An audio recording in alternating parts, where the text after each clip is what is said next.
They say some of the most dangerous people wear the sweetest smiles. Tell me in the comments, have you ever felt a strange energy around someone you couldn't explain? Like a chill that whispered, something's not right. Now, before we dive into this, hit that like button if you've ever trusted someone, only to later discover a darker truth hiding beneath their charm.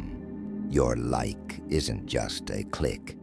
It tells the algorithm that this kind of ancient, soul-sharpening wisdom still matters in the modern world. You see, not all evil announces itself. Some women wear beauty like armor. They move like poetry, speak with warmth, and look into your soul as if they care. But behind their gaze may dwell something colder, something that drains the light from your life, while convincing you they're the source of it. Today, we aren't merely talking about toxic relationships or surface-level manipulation. We're stepping into deeper waters. We're going to unmask the ancient patterns, the 7 evident signs that reveal when an evil woman is standing right beside you. But don't expect cliches. This is not about demonizing women or reducing people to categories. No, what we'll uncover here comes from the ancient Stoics, the mystics and forgotten philosophers, men who understood that evil doesn't roar, it whispers. That darkness often wears the skin of light. Why does this matter?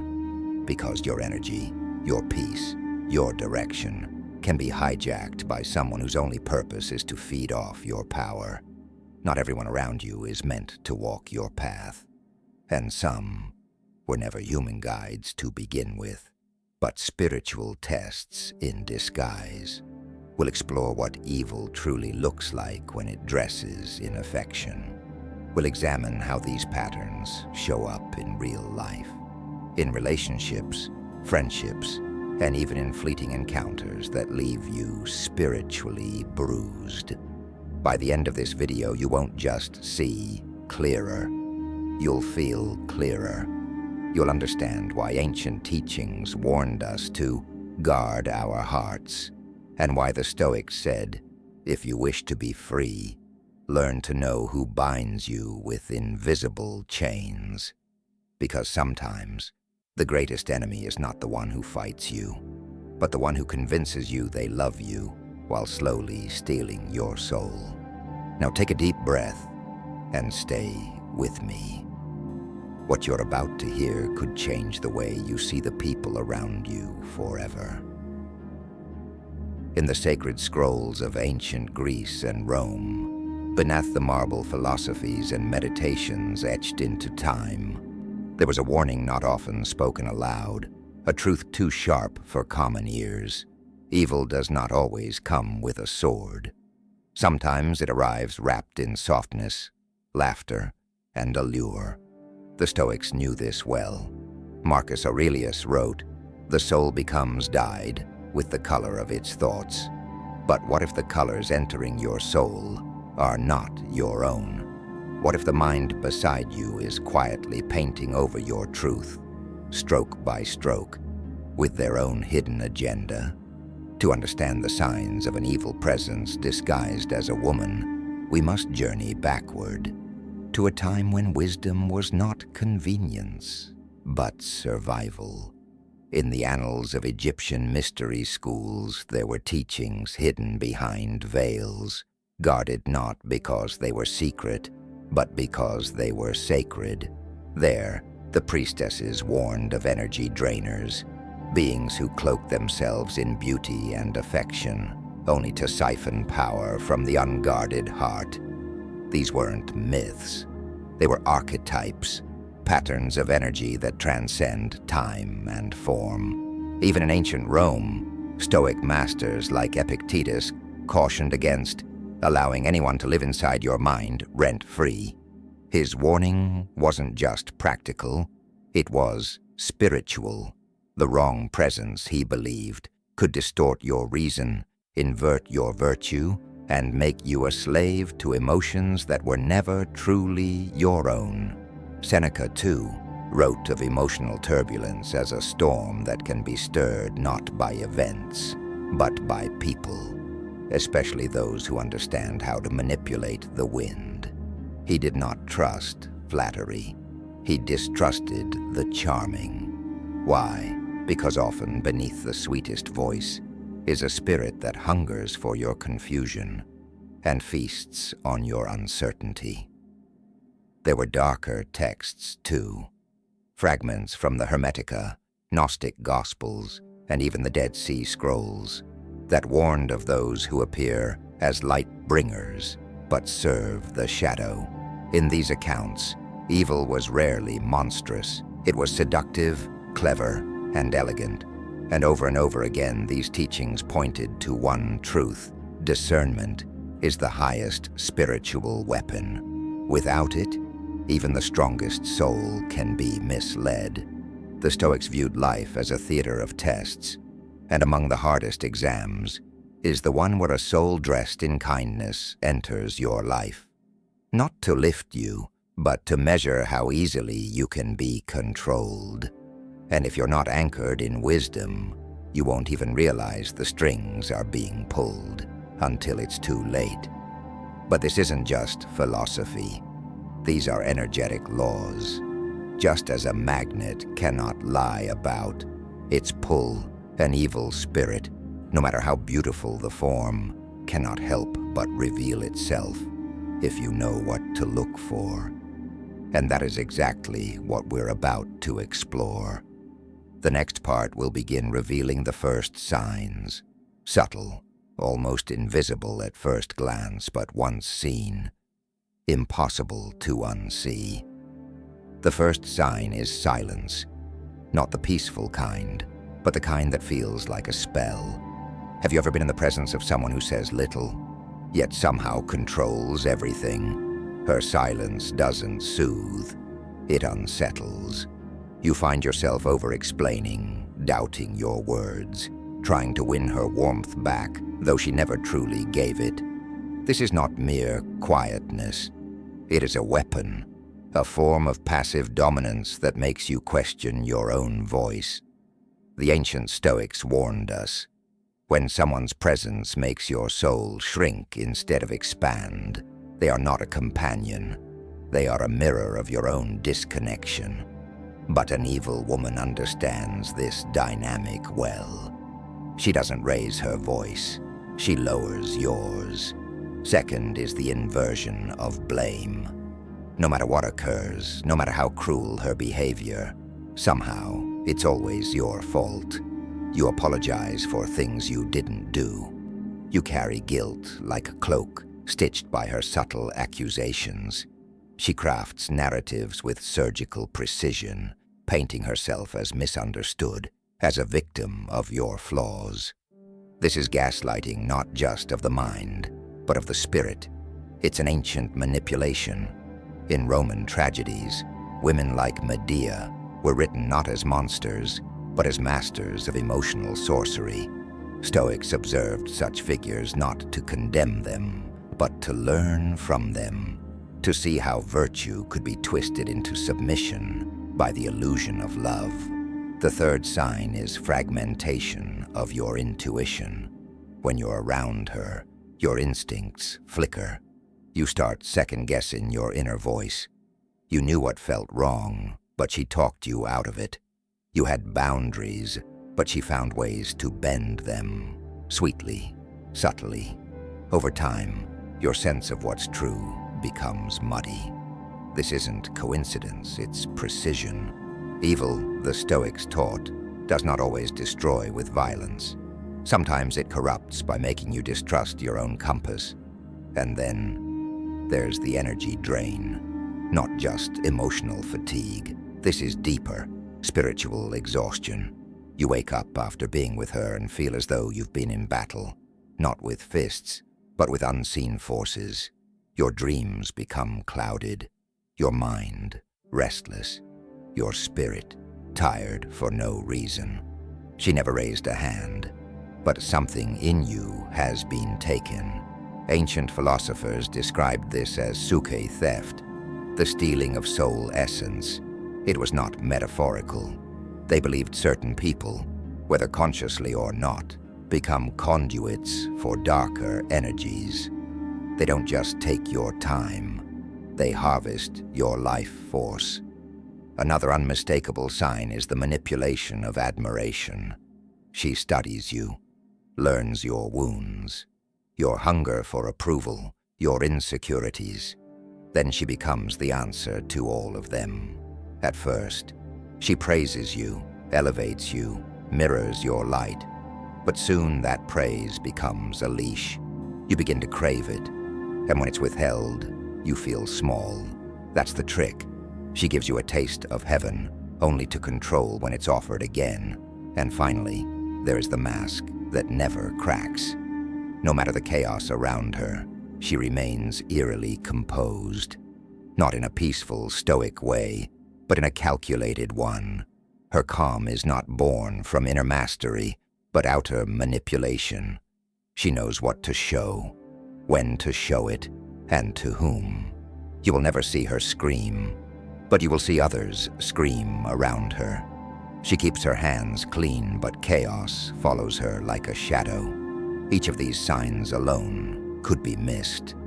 Together they form a map, a warning, a pattern that is echoed across time. From the sirens of Greek myth to the enchantresses in Roman plays, from the whispering witches of Celtic lore to the temptresses warned of in Eastern scrolls. And while the outer form may change, the inner essence does not. The evil woman is not evil because she is wounded. We all are. She is evil because she chooses to wield her wounds as weapons. And the greatest danger is not that she breaks you. It's that you begin to believe it was your fault. But now your eyes are open. You've seen the signs. You've felt their echo. And there are still deeper layers to this truth. Stranger signs, darker myths, forgotten teachings that reveal even more. But what if the signs are not just personal? They're cosmic? What if an evil presence beside you is not simply a matter of psychology or brokenness, but the embodiment of a deeper spiritual imbalance? The ancients believed this. To them, an evil woman wasn't always born that way. She became a channel, a vessel for energies that prey on weakness, thrive in confusion, and cloak themselves in beauty. In the teachings of the Pythagoreans, every soul carried a harmony, a divine frequency. And when that harmony was corrupted, especially in women, it did not just create disorder in the home or relationships. It disrupted the very balance of the cosmos. The woman, they said, was the gatekeeper between spirit and matter. If she turned dark, so did everything she touched. Fast forward to the Stoics, and you'll find similar echoes. They didn't speak in mystic riddles, but in spiritual logic. If the soul is disturbed, and if that disturbance spreads through influence, then a corrupted soul can infect others simply by proximity. And when that soul is cloaked in femininity, in nurturing, in care, the infection is harder to detect. You must understand, evil doesn't always arrive with hatred. It often arrives with need, a craving to control, to dominate, to reshape you. And one of its favorite disguises is the woman who presents herself as your spiritual equal. She speaks of energy, of light, of healing, but leaves you more broken after every conversation. She mirrors your language. She might even speak of stoicism, of inner peace, of detachment. But watch closely. Her detachment is not freedom, it's disinterest. Her calm is not mastery, it's emotional vacancy. Her talk of healing, a smokescreen. Because while she says she wants your growth, she fears it. Because the moment you awaken, you'll see her clearly, and that terrifies her. Let's go even deeper. There is an ancient belief across cultures that the truly evil among us do not act randomly. They are drawn to the light bearers, to the ones with purpose, with mission, with gifts. And if they cannot create their own energy, they must feed off yours. But not all of them do this consciously. Some have become so identified with the energy they channel, they believe it is them. They believe manipulation is love, that control is safety, that emotional dominance is strength. And when you question them, when you pull away, when you reclaim your spirit, they do not feel regret. They feel threatened because they know without your energy, they begin to fade. In the Taoist texts, this is described as the yin gone rogue, feminine energy that no longer flows in balance, but turns into water that drowns instead of nourishes. And when paired with an unaware masculine energy, a man seeking validation, a man uncertain of his power, this becomes the perfect storm. And so, the evil woman isn't just a bad partner. She becomes your lesson, a sacred adversary. She arrives not to ruin you, but to reveal you. She shows you where your boundaries are weak, where your self-worth is tied to approval, where your logic bows to lust, where your inner compass still bends under pressure. She is your trial by fire, and you will know you've passed the test, not when you expose her, not when you win, not when you prove her wrong, but when you walk away in silence with no need to be understood, with no need to look back, because in that moment, you no longer need her chaos to remember your calm. You no longer need her darkness to awaken your light. And there's more, because beyond the danger lies the transformation. There are ancient ways to protect your energy, to read intentions instantly, and to fortify your spiritual core so deeply that no dark presence, no matter how seductive, can shake it. When you're ready, I'll show you the path from awareness to power. Now that your eyes are open and the veil has been lifted, the question becomes, what do you do with this knowing? It is not enough to recognize the presence of an evil woman in your life. Recognition is only the first gate. Beyond it lies the true test, self-possession, the reclaiming of your energy, your mind, and your sacred ground. And the Stoics had a word for this: autarkeia, inner sufficiency, the state of being untouchable, not because you isolate yourself, but because you are so rooted in your truth that no storm can unearth you. It is a spiritual armor, not made of metal, but of clarity. So let us begin. The first ritual is the stillness scan. Each morning before you touch your phone, speak, or even move, become a watcher. Sit with yourself. Ask, who am I giving my energy to today? Not just in words or actions, but in thoughts. If her name or face flashes across your mind, and it brings with it tension, doubt, or confusion, that is a sign. She is still pulling strings, even from a distance. Break the cord. Visualize a thread from your chest to hers, and gently, firmly cut it. This is not fantasy. It is energetic hygiene. The Stoics didn't visualize as New Age fluff. They called it proheresis, the disciplined use of the mind to train the soul. Next is emotional truth journaling. Take a simple page and write, without editing, without performing. Ask yourself, when did I begin to shrink? Trace back to the moment you silenced your instincts for her smile, when you doubted your worth to keep her attention, when you accepted less to avoid being alone. Write it down, because what you reveal, you can heal. What remains hidden remains in power. Another tool, the virtue reset. Every night ask, did I act from courage or fear today? If your interactions with her, or someone like her, made you act from fear, fear of rejection, fear of conflict, Fear of being unloved, then that is where her shadow still lives. And the antidote is not confrontation. It is returning to virtue. Choose courage. Choose clarity, even if it means walking alone. For those still entangled, there is a sacred practice, detachment with presence. This is not ghosting. This is not pretending. This is becoming emotionally invisible. You interact, but you do not invest. You speak, but do not seek. You listen, but do not absorb. She may sense it, feel your light withdrawing, and she may try to draw you back. This is the final test, and when it happens, repeat to yourself the words of Epictetus, "No one can harm me without my permission." In spiritual practice, there is also something called a return to center.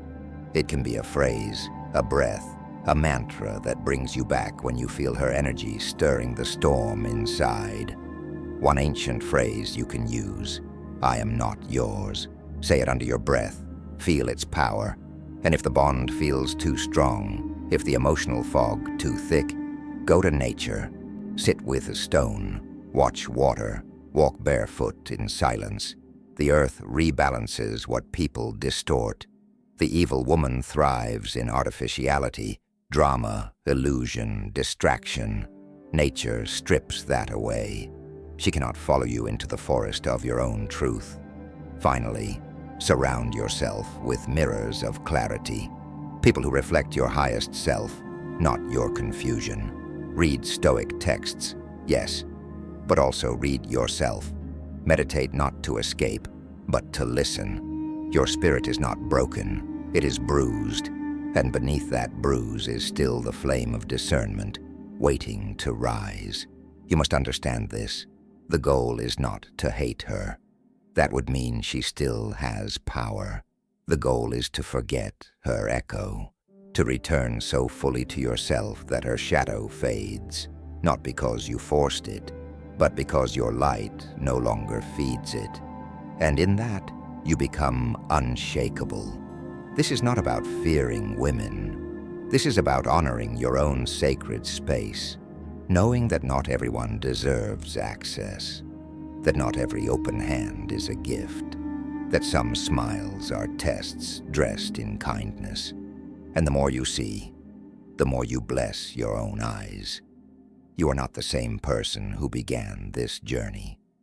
What began as curiosity, a simple question about evil in feminine form, has now unfolded into something deeper, a revelation, not just about others, but about yourself, about how easily light can be drawn into shadow, how charm can mimic truth, how a single person, cloaked in beauty and soft words, can unravel the very fabric of your soul, if you are not awake. But now, you are. And this awakeness, is your true protection. The Stoics taught that the greatest danger was never the external threat, but the internal surrender. That no one, no matter how seductive, intelligent, or spiritually dressed, could truly harm you unless you allowed it. And in that brutal truth is your ultimate freedom. Because if you allowed it before, you can unallow it now. You can rebuild, reframe, reclaim. You can look into the mirror, no longer through her eyes, but through your own, and finally see the one thing she was always afraid you'd recognize: your power. The power that questioned her manipulation, that felt the wrongness behind her charm, that sensed the distortion beneath her silence. That power was never gone. It was only buried beneath the noise. And now you hear it again. You've seen the signs. You've traced the roots. You've learned the tools. But more than that, you've remembered yourself. And the moment you do that, no mask can confuse you again. No illusion can seduce you. No false love can imprison you. You become the flame, not the moth. So ask yourself now, and answer from your soul, where have I been giving my light away, and why? Type your answer in the comments. Let others see. Let yourself see. This is how we dissolve the illusion, by speaking what was once silent. And if this message awakened something in you, if it cut through the fog, if it brought you clarity, like this video, not for vanity, for visibility, so that others, those still trapped, still unsure, still being drained, can find their way back too. Share it with someone who needs to hear it. Be the mirror they've been waiting for, because in a world where evil hides behind smiles and spiritual jargon, awareness is sacred, and you, by simply being awake, are part of a quiet revolution. The Stoics never promised comfort. They promised truth, and today, you've honored that. Until next time, stay rooted, stay radiant, and protect your soul as if it were the last flame on earth. Because maybe, just maybe, it is.